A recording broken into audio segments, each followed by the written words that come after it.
रिंकू, हाँ जी, ये देख। आगे तो चले। सत श्री अकाल बीजी। सत श्री अकाल पुत्र। अब साफ दिखाई दे रहा है बीजी। बहुत साफ दिखाई दे रहा है। बीजी इतने टाइम बाद नए चश्मे बनवा ही लिए। किसी अपने ने पैसे भेजे और हर महीने पैसे भेजेंगे। वाह। बोना ते टू टू होगी थोड़े 1 तरीक तो बाद ये थोड़े पैसे ने ਇਹਦੇ ਨਾਲ ਕੋਈ ਅਮੀਰ ਨਹੀਂ ਹੋ ਜਾਣਾ ਤੁਸੀਂ ਮਾਵਾਂ ਭੈਣਾਂ ਨੂੰ ਸਤਿਕਾਰ ਦੇ ਕੇ ਮੈਨੂੰ ਖੁਸ਼ੀ ਮਿਲਦੀ ਹੈ ਇਸ ਗੱਲ ਦੀ। मुख्यमंत्री माँ बेटी सत्कार योजना, आपका अपना भगवंत मान। हम लोग चाह रहे हैं धर्मेंद्र प्रधान जी इस्तीफा दे, इस्तीफा नहीं देंगे तो हमारा धरना ये कंटिन्यू चलता रहेगा। अब छात्रों पे आतंकवादी की तरह कील लगा के डंडों में आप मार रहे हो बुरी तरह से। आप बात नहीं कर सकते, आप बात कर लेते तो ये मसला होता ही नहीं। ये तानाशाही सरकार है और तानाशाही बहुत दिनों तक नहीं चलता है। यह सरकार अपनी तानाशाही की आखिरी सीढ़ियों पे, आखिरी पावदान पे है। मोदी ने हम लोगों को समझा दिया कि उनका बेटी बचाओ बेटी पढ़ाओ का कॉन्सेप्ट था क्या।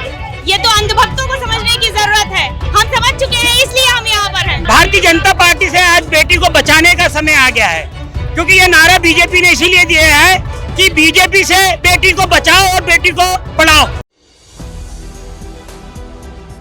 4 PM न्यूज नेटवर्क में आप सभी का स्वागत है। मैं हूं क्षितिजकांत। जंतर मंतर का माहौल कैदू कैमरामैन से दिखा दें।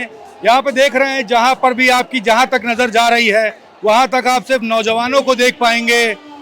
देश के हर कोनों से यहाँ पर नौजवान आए हैं। इंकलाब के नारों से गूंज उठा है जंतर मंतर। हम बात करेंगे, इंकलाब के नारों से जंतर मंतर गूंज उठा है, लेकिन संसद में बैठे हुए तमाम जो सरकार सत्ताधारी जो नेता हैं वो इनके मुद्दे पर क्यों बात नहीं कर रहे हैं। धर्मेंद्र प्रधान का इस्तीफा मांगा जा रहा है, एक बयान तो दे सकते हैं ना, वो एक बयान भी अभी तक नहीं।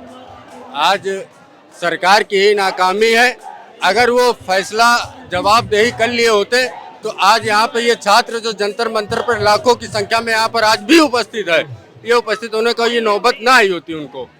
और आज अगर अब छात्र, जब तक छात्रों की मांग नहीं मांग ली जाती तब तक छात्र यहाँ पर जंतर मंतर पर इसी प्रकार धरना स्थल पर बने रहेंगे। किस तरीके का समर्थन आप लोग कर रहे हैं? क्या अकाउंटेबिलिटी बनती है सरकार की इस पर जवाब देने की? क्यों नहीं बनती है? पूरी जवाबदेही बनती है सरकार की। सरकार नहीं जवाब देगा तो कौन देगा? आज माननीय न्यायालय का फैसला आया है कि उसमें माननीय न्यायालय द्वारा कहा गया है कि मुझसे कोई लेना देना नहीं है इस धरने से। आप बताओ, जब सरकार जवाबदेही नहीं देगी और न्यायालय से कोई न्याय नहीं मिलेगा तो छात्र युवा कहाँ जाएगा? बिल्कुल। आप लोग कैसे देख रहे हैं इस पूरे आंदोलन को? आंदोलन ये हम युवाओं का बहुत अच्छा रहा और हम लोग चाह रहे हैं धर्मेंद्र प्रधान जी इस्तीफा दे, इस्तीफा नहीं देंगे तो हमारा धरना ये कंटिन्यू चलता रहेगा। ये जो पूरा प्रदर्शन चल रहा है, यहाँ से संसद भवन बहुत ज़्यादा दूर नहीं है। कोई भी भाजपा का या सत्ताधारी पॉलिटिशियन आके बात कर सकता है। मंच भी यहाँ से लगभग 20 से 25 मीटर दूरी पर ही है। आखिरकार कोई सत्ताधारी आ क्यों नहीं रहा होगा? वजह क्या मानते हैं? वो इन काकरोचों को ये खेत की मूली समझते हैं, इनको कुछ समझते ही नहीं है, क्योंकि इनको ये नहीं पता है कि आने वाला भविष्य इन्हीं का है।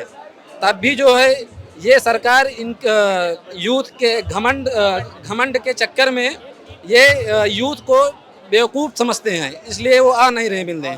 बिल्कुल। आप कैसे देख रहे हैं? जिसने कभी 12 साल में कभी प्रेस कॉन्फ्रेंस करी हो, क्या जवाब दे देंगे? आप बताओ मुझे। संसद वो ज्यादा दूर है यहाँ से। आप छात्रों पे आतंकवादी की तरह कील लगा के डंडों में आप मार रहे हो बुरी तरह से। आप बात नहीं कर सकते, आप बात कर लेते तो ये मसला होता ही नहीं। आप चाहते क्या है? सरकार क्या बात करे?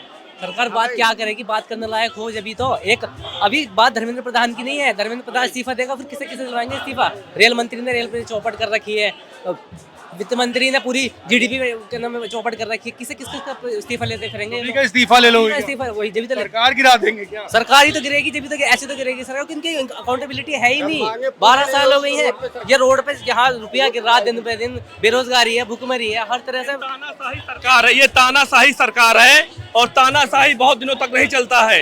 यहाँ पे संसद यहाँ से 2 किलोमीटर की दूरी पे है। हमारे मुख्यमंत्री, हमारे प्रधानमंत्री जी 7 समंदर पार जाके मेलोडी और चॉकलेट टॉफी खा के आते हैं। 700 मीटर की दूरी पे यहाँ पे इतने सारे बच्चे, यहाँ पे इतने सारे बच्चे प्रोटेस्ट कर रहे हैं। उनको 7 मिनट का समय नहीं है यहाँ पे समय निकाल के बात किया जा सके। किसी का भी हल संवाद से किया जा सकता है, दमन से नहीं किया जा सकता है। और ये जो तानाशाही सरकार है, ये बच्चों का हनन कर रही है, दमन कर रही है, बच्चों की बात सुनना नहीं चाह रही है। ये तानाशाही सरकार है और यही युवा इस तानाशाही सरकार की पीठ के कील पे इनके ताबूत पे आखिरी कील ठोक के इनको यहाँ से सम्मान 27 से विदा करने का काम करेगी। यह सरकार अपनी तानाशाही की आखिरी सीढ़ियों पे, आखिरी पावदान पे है। हम लोग बैकफुट पे नहीं हटने वाले, हम लोग बैकफुट पे नहीं हटने वाले। हम युवा हैं, आर पार की लड़ाई शुरू हो चुकी है। हमसे सरकार चलती है, सरकार से हम नहीं चलते हैं। वो हमारे नौकर हैं, ही इज पब्लिक सर्वेंट। हमारे टैक्स पे पलते हैं, हमारे टैक्स से उनको पेंशन मिलता है, हमारे टैक्स से वो गाड़ी चलती है। ये सरकार युवा की सरकार है। चाहे मणिपुर का हिस्सा रहा हो, चाहे किसान आंदोलन रहा हो, चाहे जम्मू कश्मीर, चाहे हमारे देश की सबसे बड़ी सेना, चाहे हमारे देश की सबसे बड़ी सेना जो आर्मी, जिसको हम आर्मी कहते हैं, जो देश की सरहद पे हमको हमारे लिए दिन रात खड़ी रहती है, उसको भी इन्होंने प्राइवेट का काम किया है, उसको भी इन्होंने प्राइवेट कर दिया है। 4 साल की नौकरी, उनको पूर्ण दर्जा नहीं, शहीद का पूर्ण दर्जा नहीं, उनको कोई पेंशन नहीं, उनको कोई मेडिकल नहीं। ये सिर्फ युवा को भ्रमित करके और हिटलर की तानाशाही कर रहे हैं। ये एक एक दाने के लिए इस जनता को रिझा के और हमारे बच्चों को, हमारे युवा को देश भविष्य खराब कर रहे हैं। आप यहाँ पे आए हो, कहाँ से हैं? मैं दिल्ली से, यहीं से ही हूँ। दिल्ली से ही। कुछ लोग कह रहे हैं ये पॉलिटिकली इन्फ्लुएंस हो चुका है। क्या नौजवान पॉलिटिकली इन्फ्लुएंस हो सकता है? मैं तो बस इतना जानता हूँ कि मोदी जी को इस्तीफा दे देना चाहिए, बस इससे ज्यादा बस मन में यही लेकर बस यही मन। एजुकेशन के क्या मुद्दे हैं आपके मन में? क्या सब कुछ सही चल रहा है? नहीं, मेरे हिसाब से तो धर्मेंद्र प्रधान को इस्तीफा देना चाहिए था, लेकिन बात आज यहाँ तक पहुंची है तो इसका मतलब तो मोदी जी को इस्तीफा दे दे। पुलिस ने पत्थरबाजी की है इतनी स्टूडेंट्स पर। ये देश स्टूडेंट के फेवर पे निकले हो? स्टूडेंट के फेवर पे ही निकला हूँ। कहने को मैं स्टूडेंट नहीं हूँ, लेकिन मैं स्टूडेंट के फेवर पे ही निकला हूँ। बस इतना ही है कि मोदी जी को इस्तीफा दे देना चाहिए। बिल्कुल। नौजवान क्या चाह रहा है? भाई धर्मेंद्र जी का इस्तीफा चाह रहा है। बड़े प्यार से बोल रहे, धर्मेंद्र जी का इस्तीफा चाह भाई बड़े हैं ना, मेरे बाप की उम्र के हैं, बदतमीजी थोड़ी करूंगा उनकी। इज्जत से इस्तीफा लेंगे। भाई सीनियर है, पढ़े लिखे लोग हैं, जाहिल थोड़ी हैं। भाई हम लोग जाहिल थोड़ी है, स्टूडेंट है, काहे के स्टूडेंट है हम लोग। अगर हाथ में कांटा लगे ना तो उंगली नहीं काटी जाती। अब इसलिए हम ये चाहते कि गलती करी है उन्होंने, धर्मेंद्र जी ने गलती करी है तो उसे उनको सुलटाना पड़ेगा, सीधा बात है। बिल्कुल। क्या चाह रहे हैं? अभी मैंने आपको सुना था कि आप कह रहे थे कि ये दूसरी पार्टी से इन्फ्लुएंस। हाँ, कुछ लोग ऐसी बातें अफवाह फैला रहे हैं। तो नौजवान क्या हो सकता है? मैं सवाल का जवाब नहीं, बस एक बात कहना चाहूंगा कि जब हम बोलते हैं कि किसी और पार्टी से इन्फ्लुएंस हो गया है और जब हम कहते हैं कि दूसरी पार्टी का सपोर्ट आ गया है, दोनों ही चीजें अलग है। तो सवाल डिटरमाइन करता है कि जवाब क्या आने वाला है। तो फोकस सवाल पे भी करना है कि सवाल क्या पूछा जा रहा है और कौन क्या जवाब दे रहा है। बस इतने में हो गया था। Thank you. बिल्कुल। तो पीछे देखेंगे यहाँ पर, ये देखिए लॉन्ग लिव रेवोल्यूशन, ऊपर आप देख पाएंगे यहाँ पर जी। यहाँ पर ये देखिए जो तमाम नौजवान हैं, हम बात कर रहे हैं। क्या कह रहे हैं आप लोग क्या कह रहे हैं? ये बैनर लिए हुए बिल्कुल यार, क्या मन में है? क्या प्रदर्शन कर रहे हैं आप? पहले तो इस्तीफा मांगने के लिए हम लोग ये धरना धर रहे हैं। ठीक, बोले इस्तीफा चाहिए, इस्तीफा। इसीलिए ये भीड़ बढ़ती रहेगी, ये भीड़ अब कम नहीं होगी। महिलाओं के साथ 20 तारीख को खुली बर्बरता हुई है, उन तस्वीरों को पूरे देश ने देखा।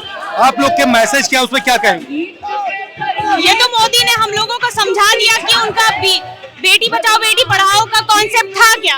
ये तो अंधभक्तों को समझने की जरूरत है। हम समझ चुके हैं, इसलिए हम यहाँ पर हैं। बिल्कुल। जिस देश में भारत को माँ कहा गया, गंगा को माँ कहा गया, देवियों की पूजा हुई, तमाम भारत को माँ कहा गया, वहाँ पर महिलाओं के साथ, माओ के साथ बर्बरता हुई।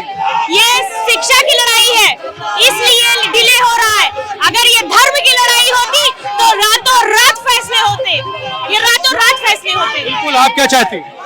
मैं ये कहना चाहती हूँ क्या कि मैंने ये इसलिए लिखा है क्योंकि मेरे कुछ दोस्त हैं जो मेरी उम्र के हैं, इतने छोटे हैं पर वो धन के नाम पे लड़ रहे हैं, वो एजुकेशन के लिए नहीं लड़ रहे हैं। उन्हें दिख रहा है कि बच्चों के साथ गलत हो रहा है, हमारे जैसे स्टूडेंट के साथ गलत हो रहा है, तो वो बस इसलिए नहीं आ रही क्योंकि वो अंधभक्त वो धन के लिए लड़ रहे हैं। ये जो मोदी का नारा है बेटी बचाओ बेटी पढ़ाओ, उसका नारा ये है कि भारतीय जनता पार्टी से बेटी को बचाओ और बेटी को पढ़ाओ। ये नारा भारतीय जनता पार्टी से आज बेटी को बचाने का समय आ गया है, क्योंकि ये नारा बीजेपी ने इसीलिए दिया है कि बीजेपी से बेटी को बचाओ और बेटी को पढ़ाओ, क्योंकि आज हमारी बेटी अगर सुरक्षित नहीं है तो वो बीजेपी के कारण सुरक्षित नहीं है। अभी 20 तारीख की जो वीडियो वायरल है उसके अंदर हमने देखा है हमारी बहन बेटियों के साथ इनके गुंडों ने, मोदी के गुंडों ने किस तरीके से उनके कपड़े फाड़े हैं, किस तरीके से उन पर बर्बरता की है, ये पूरा देश देख रहा है। अब ये सरकार ज्यादा दिन टिकने वाली नहीं है। बिल्कुल, तो देखिए स्पार्क है, नौजवान पीछे नहीं हटने वाले हैं, लगातार ये प्रदर्शन चल रहा है। ये जो प्रदर्शन शुरू हुआ था सीजीआई के द्वारा कहा गया था कॉकरोचेस, उसके बाद नौजवान सड़कों पर उतरे और उसके बाद आप देख रहे हैं लगातार ये प्रदर्शन चल रहा है। इस पूरी वीडियो पर, इस पूरी रिपोर्ट पर आपकी क्या राय है, कमेंट बॉक्स में लिखे और जुड़े रहे 4PM न्यूज नेटवर्क के साथ। मैं हूं क्षितिज कांत, कैमरा पर्सन शुभम के साथ 4PM न्यूज नेटवर्क के लिए धन्यवाद।